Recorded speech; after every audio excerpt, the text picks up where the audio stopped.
Bapak, kami mengucap syukur untuk hari ini. Kami percaya Tuhan bahwa di hari Minggu ini bukan hanya pertemuan ibadah kami biasa, tapi kami percaya inilah waktu kami untuk belajar mendengar kebenaran firman Tuhan. Kami percaya kebenaran firman-Mu akan memberkati yang mendengarkan dan menyampaikan. Karena kami percaya firman-Mu adalah kebenaran yang memerdekakan kami. Sama-sama yang percaya katakan amin. Oke, dan nama saya Rangga, gitu. Dan saya hari ini dikasih tema sama Kak Mike dan Kak Lori, stretch. Gitu. Dan judulnya saya ambil judulnya itu stretch out. Nah kalau misalkan berbicara tentang stretch gitu, kita sering banget dengar kalau orang bicara tentang stretch itu berbicara tentang olahraga gitu. Kalau sering olahraga pasti sebelum olahraga disuruh stretching ya kan. Kalau sebelum stretching tuh biar katanya nggak kram kalau olahraga gitu. Nah kadang-kadang kita cuma tahu stretch itu atau stretching itu cuma ada pada saat kita berolahraga. Padahal sebenarnya kalau kita baru bangun pun kita sering stretch ya. Atau sering kita bisa bilang ngulet gitu kan, bangun pagi gitu kan, tangan direnggangkan, kaki direnggangkan gitu, bolak-balik di tempat tidur. Nah itu merupakan salah satu bentuk daripada stretch itu sendiri gitu. Nah, saya baca gitu kan, stretch atau peregangan itu biasa kita lakukan untuk sebelum kita memulai sesuatu. Dan ini dilakukan untuk menjaga kelenturan dan kekuatan otot kita, gitu. Nah, kalau mungkin beberapa bapak ibu semua saudara sini pakai smartwatch gitu, kita kadang-kadang kalau duduk terlalu lama gitu, smartwatch akan kasih notifikasi untuk stretch gitu kan. Kalau duduk terlalu lama nih 40 menit, 30 menit, ada notifikasi untuk kasih stretch gitu. Jadi menurut saya stretch itu dilakukan secara reguler. Jadi nggak cuma pada saat sebelum olahraga, bangun tidur, tapi secara reguler. Bahkan kalau kita duduk terlalu lama, kita dikasih notifikasi untuk stretch. Nah, saya belajar kadang dalam hidup ini banyak hal yang harus kita stretch atau kita renggangkan. Nah, pertanyaannya gini, kenapa harus stretch? Kenapa hidup kita harus di stretch? Gitu, karena gini, Tuhan udah kasih semua dalam kehidupan kita. Potensi, kreativitas, kemampuan. Tapi yang kita harus lakukan adalah kita harus stretch itu semua supaya ada space untuk hal-hal tersebut bisa berkembang dalam kehidupan kita. Nah, kalau bicara soal stretch, saya selalu ingat tentang kisah ini. Kisah Abraham. Pasti saudara semua tahu tentang Abraham kan? Nah, kalau bicara tentang Abraham, pasti kita selalu berbicara tentang seorang tokoh di Alkitab yang sangat hebat banget. Gitu kan? Nah, dia itu adalah tokoh di Alkitab yang menjadi figur daripada beberapa agama yang ada di dunia ini pada saat ini. Gitu. Jadi tiga agama terbesar di dunia saat ini, salah satu tokoh yang selalu ada di agama-agama itu adalah namanya Abraham. Nah kalau kita lihat dan kita baca tentang Abraham, saya kepikiran tentang stretch imannya dia di stretch banget, oke? Nah kita bisa baca di Kejadian 12 ayatnya yang ke-1 sampai yang ke-3. Ini Tuhan berbicara sama Abram pada saat itu. Kejadian 12 ayat 1 sampai ke-3, Tuhan berkata kepada Abram, tinggalkanlah negerimu, kaum keluargamu, dan rumah ayahmu, lalu pergilah ke negeri yang akan kutunjukkan kepadamu. Aku akan memberikan kepadamu keturunan yang banyak, dan mereka akan menjadi bangsa yang besar. Aku akan memberkati engkau, dan membuat namamu masyhur, sehingga engkau akan menjadi berkat. Aku akan memberkati orang-orang yang memberkati engkau, dan mengutuk orang-orang yang mengutuk engkau. Dan karena engkau, aku akan memberkati semua bangsa di bumi. Oke. Nah, kalau saya jadi Abraham atau pada saat itu namanya Abram, ada dua hal yang pasti akan saya tanyakan, ya kan? Yang pertama saya bertanya gini, kenapa saya harus pergi dari negeri saya? Ya. Kenapa saya harus pergi dari negeri saya? Kalau saya Abraham nih, saya akan bertanya, kenapa saya harus pergi dari negeri saya? Kenapa? Karena pada saat itu Abraham disuruh keluar ke negeri yang nggak tahu arahnya di mana. Saya kadang-kadang kalau ketemu orang gitu selalu pakai Waze atau Google Maps. Saya harus tahu berapa menit saya sampai ke sana, lewat mana gitu kan, supaya saya tahu harus pasti gitu sampai ke sana kira-kira jam berapa. Nah kalau waktu Abraham nggak dikasih tahu berapa lama waktunya ke sana, seberapa jauh tempatnya. Nah itu menjadi pertanyaan buat saya, kenapa saya harus pergi dari negeri saya. Yang kedua, kenapa Tuhan nggak pilih orang lain aja, kenapa harus saya? Karena kalau dilihat mungkin pada saat Abraham dipilih, Abraham masih bilang, banyak orang yang lebih hebat daripada Abraham. Tapi kenapa Tuhan pilih Abraham? Nah saya juga sama gitu, kadang-kadang kayak kalau Tuhan berbicara sama saya suka bilang, kenapa Tuhan gak pilih orang lain aja? Kenapa harus saya? Orang banyak yang lebih hebat dari saya, banyak yang lebih mampu dari saya, tapi kenapa Tuhan pilih saya? Nah bedanya adalah Abraham mentaati. Abraham mentaati dan mengikuti perintahnya Tuhan. Nah saya belajar ini dalam hidup ini terkadang kita hanya mau segala sesuatu yang pasti. Tapi ternyata gini, ketidakpastian itu kadang membuat kita merasa seperti orang yang lemah atau orang yang gak mampu.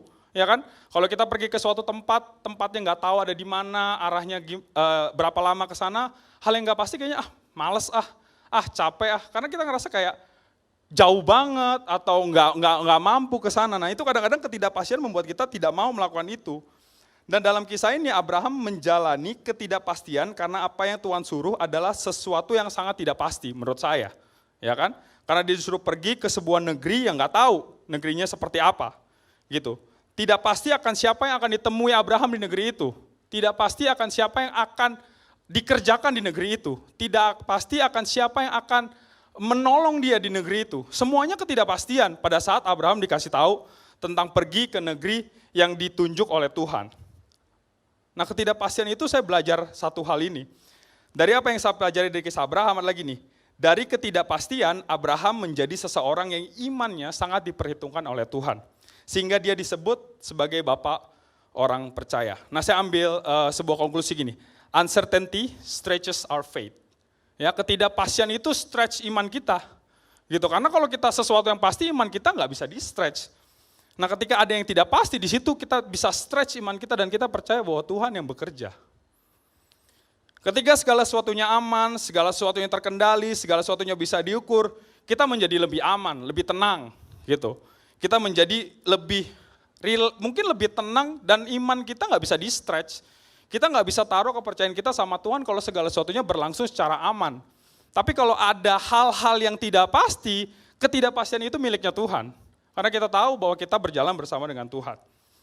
Sebagai contoh gini, kalau misalkan ini beberapa contoh saya ambil daripada olahraga gitu, karena berbicara soal stres. Sebagai contoh gini, kita kan di setiap tubuh kita nih ada otot gitu kan. Tapi pertanyaannya gini, kok orang yang sering ke gym ototnya kelihatannya lebih gede? Sedangkan orang yang nggak pernah ke gym ototnya nggak gede-gede. Gitu. Pertanyaannya gini, apakah orang yang pergi ke gym ototnya ditambahin? Enggak, karena semua kita punya otot yang sama. Tapi bedanya adalah orang-orang yang pergi ke gym itu dia stretch ototnya, dia latih ototnya sehingga ada space untuk ototnya bisa bertumbuh. Nah sama dengan iman kita. Iman kita adalah iman yang sudah ada. Hanya iman itu kita perlebar. Nah pertanyaannya gini, iman siapa yang sudah ada di dalam kita? Iman di dalam Yesus Kristus. Roma 3 ayat 22 ngomong kayak begini. Yaitu kebenaran Allah karena iman dalam Yesus Kristus bagi semua orang yang percaya. Sebab tidak ada perbedaan. Jadi kayaknya gak ada iman yang besar, gak ada iman yang kecil. Tapi adanya adalah iman di dalam Yesus Kristus. Ya.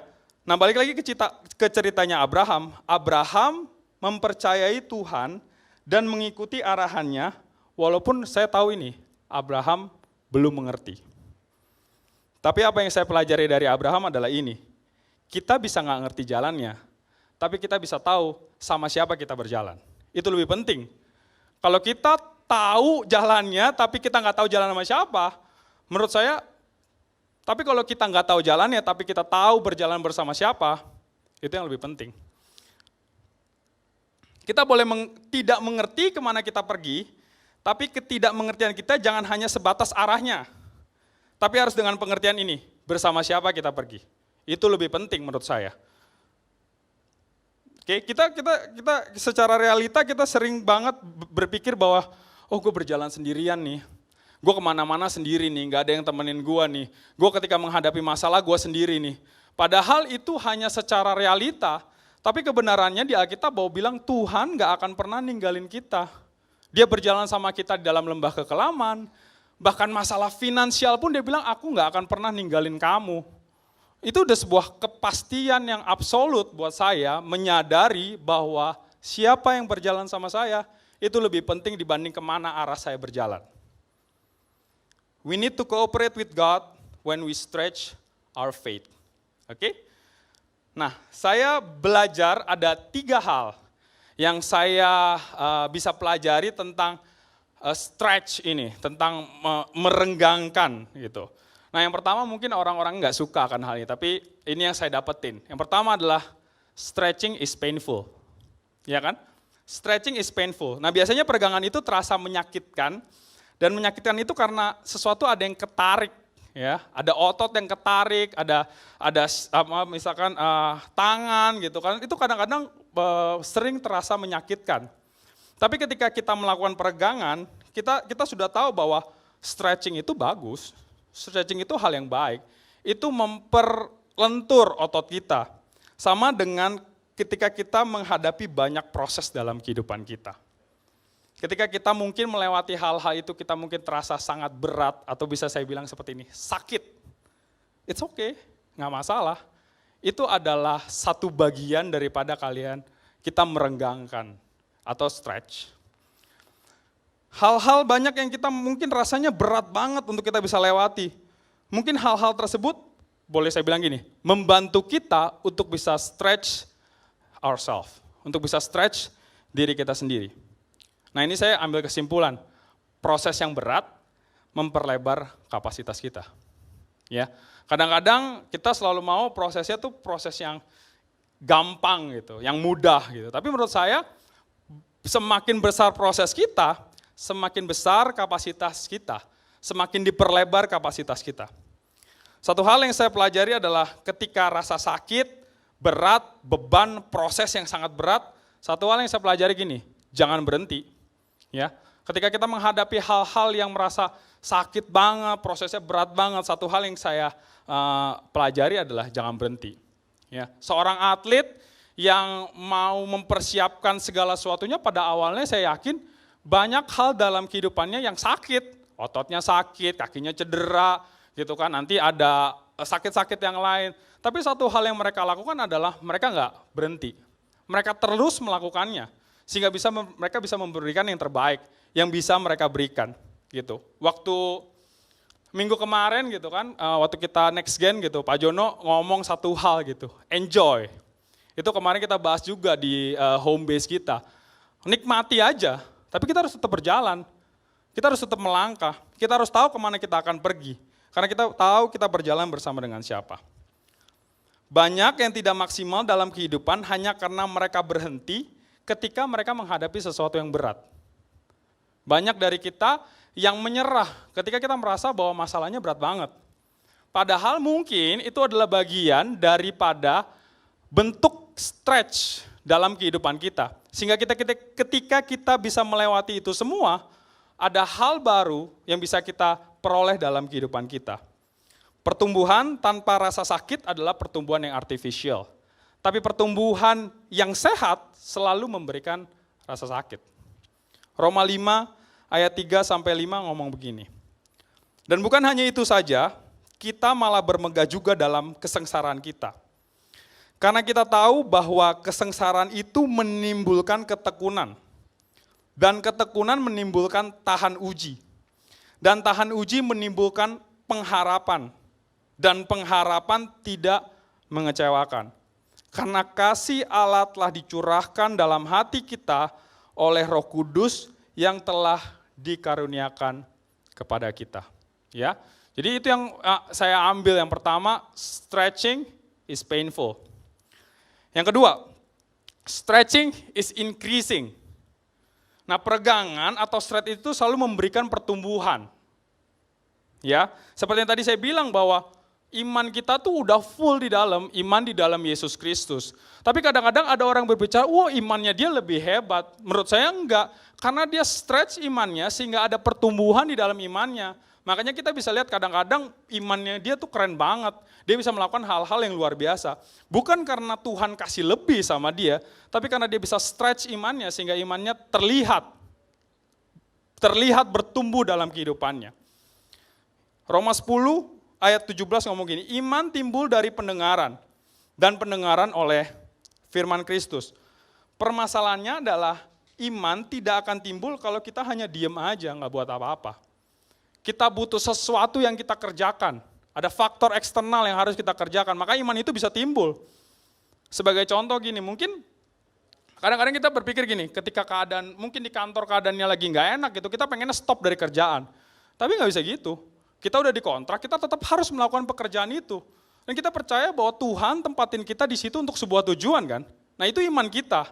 Kalau kita terus berjalan dengan iman dan percaya bahwa sesuatu yang baik bisa kita kerjakan di kantor ini walaupun keadaannya saya lagi nggak enak. Disitulah iman kita bekerja. Nah disitulah Tuhan bisa bekerja melalui iman kita. Ya, Roma 8 ayat 28 terjemahan TSI-nya ngomong gini. Sekarang kita boleh yakin bahwa kita semua yang mengasihi Dia, Allah selalu mengatur semua hal yang kita alami dan hadapi, supaya hal-hal itu menghasilkan kebaikan. Karena kita adalah orang yang sudah dipilihnya sesuai dengan rencananya.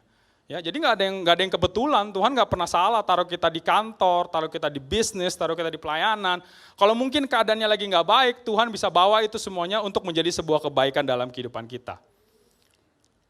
Nah ini yang saya ambil, ruang yang mengisi antara realita dan kebenaran, namanya iman. Ya, jadi ruang yang mengisi antara realita dan kebenaran namanya iman. Nah, kita taruh iman kita di mana? Di dalam realitanya atau di dalam kebenarannya. Semakin besar kita taruh di dalam kebenarannya, maka iman dalam kebenaran itulah yang akan terrealisasi dalam kehidupan kita. Kalau kita mau memperlebar iman kita, artinya keadaan tidak mendefinisikan kebenarannya. Kita selalu diajarin hal ini, bahwa realita tidak mendefinisikan kebenarannya. Kebenaran kita hanya ada di dalam firman Tuhan. Kita mampu meningkatkan performa iman kita ketika kita berani untuk stretch iman kita. Nah satu cerita di dalam Alkitab gitu kan, cerita tentang waktu Tuhan Yesus menyembuhkan orang yang tangannya mati sebelah. Nah mungkin dalam cerita ini banyak orang yang bilang bahwa ini cerita tentang Tuhan menyembuhkan orang pada hari Sabat. Tapi ada satu konteks di dalam firman ini yang saya kena banget gitu. Nah ini saya ambil dari Matius 12 ayat 13 yang English Standard Version-nya dibilang gini. Then he said to the man, stretch out your hand. And the man stretched it out and it was restored. Healthy like the other. Nah kadang gini, kita mau lihat mujizatnya dulu baru kita bergerak. Padahal Tuhan bilang gini, stretch out your hand, is already there. Itu udah ada di situ, udah siap semuanya. Pertanyaannya ini, kita harus melangkah, kita harus tahu kebenaran ini, bahwa Tuhan sudah menyembuhkan kita, bahwa segala sesuatu dalam kehidupan kita sudah dibereskan sama Tuhan di atas kayu salib. Kita cuma perlu melangkah, stretch out. Orang itu tidak akan sembuh kalau dia tidak merenggangkan tangannya terlebih dahulu. Maka itu kita perlu stretch. Stretch bukan ketika kita melihat keadaannya, stretch karena kita tahu kebenarannya. Oke, yang terakhir, yang ketiga, stretching is building our faith. Stretching is building our faith. Iman yang di-stretch semakin membuat iman kita semakin berani. Pertumbuhan iman yang sudah ada dalam diri kita bukan membuat iman kita menjadi semakin besar atau semakin hebat, tapi ini membuat iman kita semakin berani. Karena perjalanan iman kita mengajarkan kita untuk bisa lebih berani. Ya, karena kita harus tahu ini, kadang-kadang kita hanya nggak berani aja, kita hanya merasa kita takut, kita hanya merasa kita nggak mampu.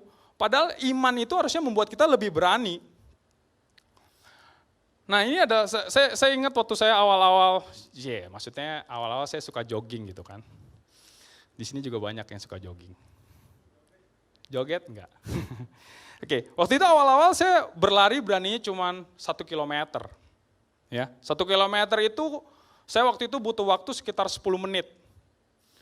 Nah pada saat berjalannya waktu saya taubat tambah untuk berani lagi tambah jadi 2 kilometer.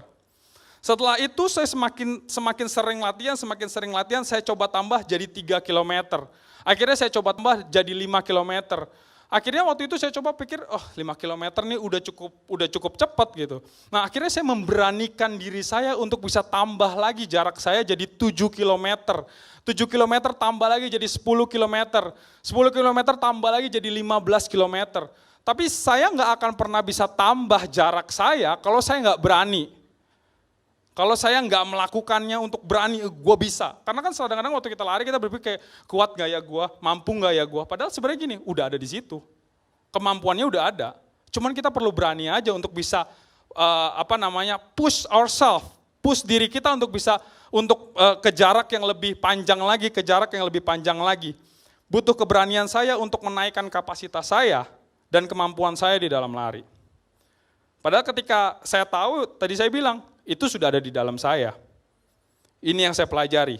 Kadang bukan iman tidak ada, cuman kita nggak berani. Imannya bukan nggak ada, kitanya yang nggak berani.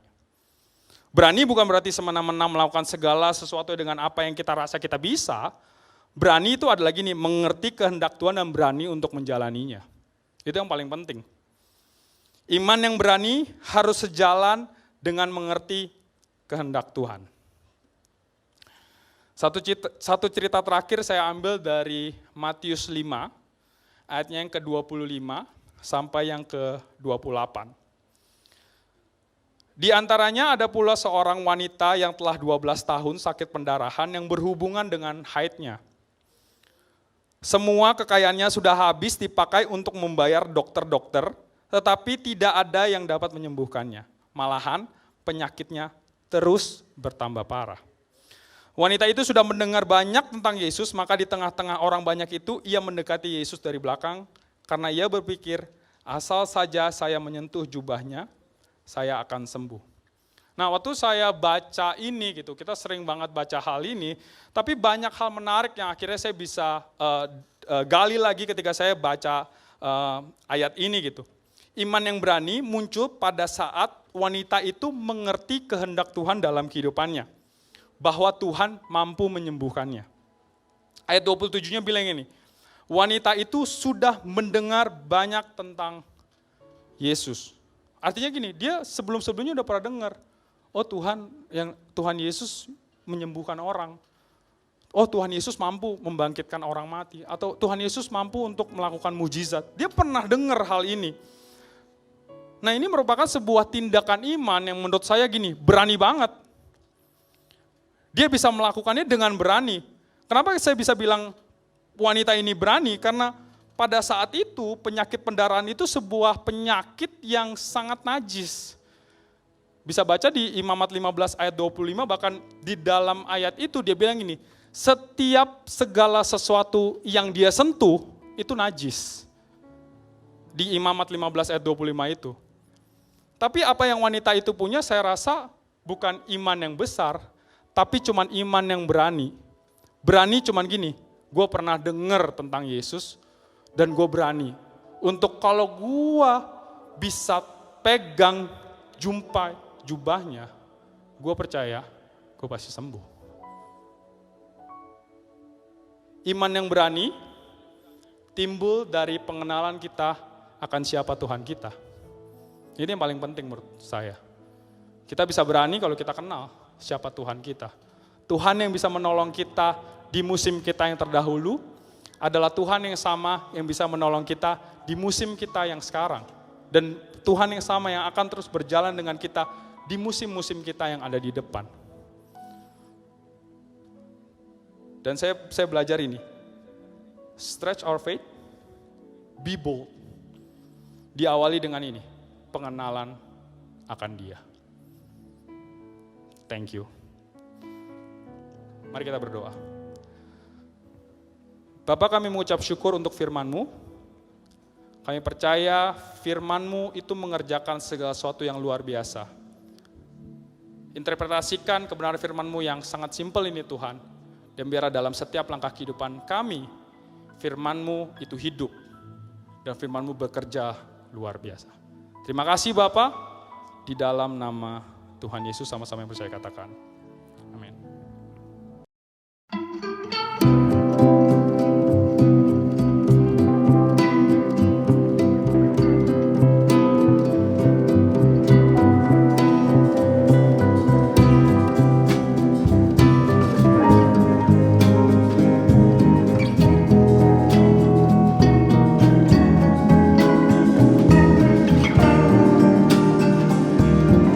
Tuhan.